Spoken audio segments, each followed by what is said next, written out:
आज से लगभग 1000 वर्ष पूर्व में खाटू श्याम मंदिर का निर्माण हुआ था। सीकर जिला मुख्यालय से 43 किलोमीटर दूर खाटू नामक गांव में बाबा खाटू श्याम का प्राचीन मंदिर है। इस मंदिर में भगवान श्री कृष्णा और बर्बरी की पूजा होती है।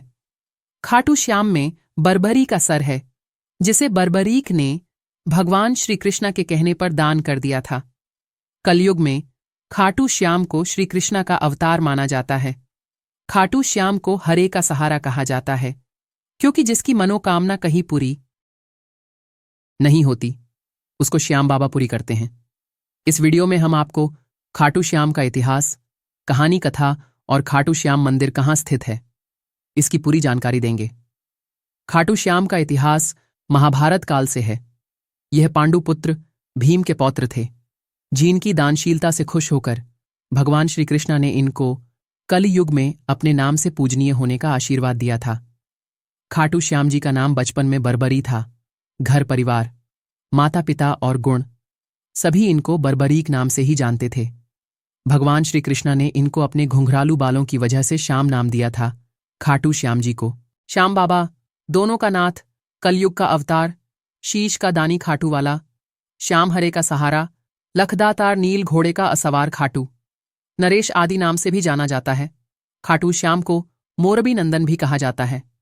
खाटू श्याम जी की कहानी की शुरुआत मध्यकालीन महाभारत से शुरू होती है। बलवान भीम के पुत्र का नाम था घटोत्कच। घटोत्कच का विवाह के नाम से भी जाना जाता है कि साथ हुआ था। मोरबी और घटोत्कच ने एक पुत्र को जन्म दिया, जिसका नाम था बर्बरीक। बचपन से ही बर्बरीक ने अपनी माता मोरबी और भगवान श्री कृष्णा से युद्ध कल सखी बर्बरीक ने भगवान शिवा की तपस्या की, जिससे प्रश्न होकर शिवाजी ने उन्हें 3 बंद दिए। ये 3 बांध उनको तीनों लोकन में विजय दिवा सकते थे।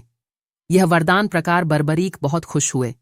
बर्बरी अपनी वीरता और शक्तियों के लिए जान जाते हैं।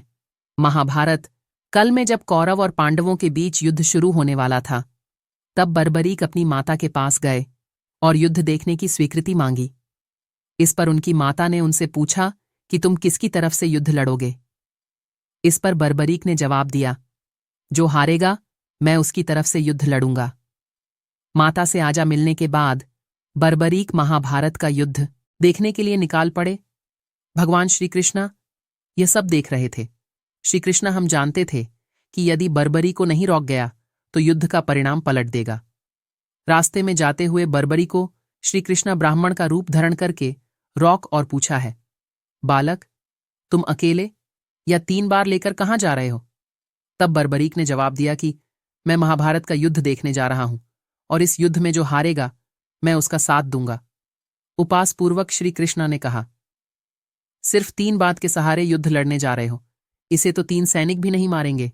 ये सुनकर बर्बरीक बोल पड़े हैं, ब्राह्मण, ये कोई साधारण बंद नहीं है। यह बात मेरे आराध्या महाप्रभु शिवाजी ने मुझे दिए हैं। 3 बात तो क्या, सिर्फ एक बार एक पाल में युद्ध को खत्म कर देगा। हालांकि यह बात श्री कृष्णा पहले से जानते थे। बर्बरी को रोकने के लिए श्री कृष्णा ने उनकी परीक्षा ली। श्री कृष्णा ने कहा है, बालक, इस पीपल के पेड़ के पत्तों को भेद कर दिखाओ।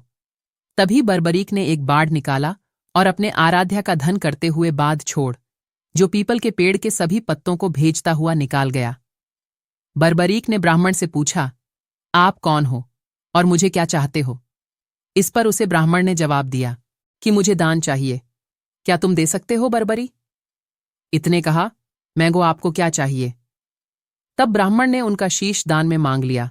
यह सुनते ही बर्बरीक समझ गया कि यह कोई साधारण आदमी नहीं है। उसने ब्राह्मण को अपने वास्तविक रूप में आने को कहा। तब भगवान श्री कृष्ण अपने असली रूप में बर्बरीक को दर्शन दिए।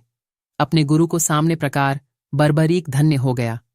तब बर्बरीक ने रात भर भजन किया और दूसरे दिन फाल्गुन शुक्ला द्वादशी को स्नान करके अपने हाथों से बर्बरीक ने बिना देरी किया अपना शीश काटकर भगवान के चरणों में रख दिया। भगवान श्री कृष्णा शीश को एक ऊंचे स्थान पर रखा ताकि बर्बरीक महाभारत का युद्ध देख सके। बर्बरीक की दानवीरता से खुश होकर श्री कृष्णा ने उन्हें अपना नाम श्याम उपहार स्वरूप भेंट किया। साथ ही आशीर्वाद भी दिया कि आने वाले युग में तुम मेरे नाम से पूज जाओगे। जब भी